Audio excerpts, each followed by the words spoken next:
What's up mga kayumans? Umaatikabong bakbakan ang ipinamalas ng dalawang European team sa FIBA World Cup Championship sa pagitan ng team ni Bogdan Bogdanovic ng Serbia kontra naman sa team ni Dennis Schroeder ng Germany. Talaga namang outstanding ang naging performance ng Germany sa kanilang naging kampanya sa kompetisyong ito. Akalain mo na silang rank number 11 lang dito sa FIBA ay nagawang isweep ang buong tournament sa pamamagitan ng 11 winning streak. Malinis at walang kabahid-bahid ang kanilang record. At itong laban nga nila kontra Serbia ay napaka-historical nito para sa mga taga-Germany. Hindi naging madali ang kanilang naging karera sa torneyong ito, lalo na dito sa mga taga-Serbia. Datapwat may mga solidong manlalaro ang kupunang ito na pinamumunuan ng NBA veteran na si Bogdan Bogdanovic.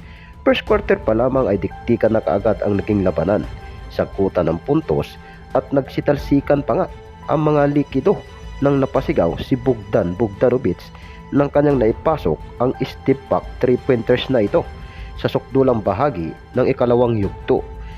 Subalit may pamatay sunog na sagot si Dennis Schroeder dito. Kampante lang ang pig at tila may kakaibang namutawing ngiti sa kanyang mga labi. Bago pa man tumunog ang shot clock, may 1 minuto pa ang nalalabi sa huling yugto ng laro ay naibuslo ni Dennis Schroeder ang kanyang quick crossover, dahilan upang masilyuhan ang 2023 FIBA World Cup title. Kampiyon ang Germany sa kauna-unahang pagkakataon. Napakaangas ng pagkapanalo nito mga kayumans. Natapat sa modernong panahon natin sa ngayon ay nag-evolve na din ang mga strategy ng larong basketball.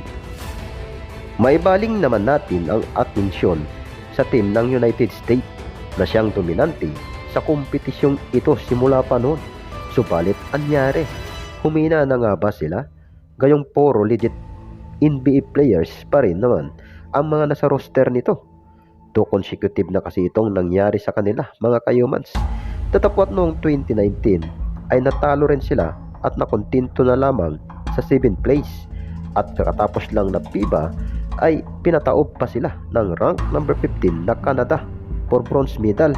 Well, hindi basta-basta ang coach ang mga nagmamando sa US sa ngayon, dahil puro champion coach yang sina Steve Kerr, Tyronn Lue at ang half kababayan nating si Erik Spoelstra. However mga kayumans, ay si Coach Steve Kerr na mismo ang nagsalita na mahirap ngang manalo ng kampyonato sa world stage sa ngayon.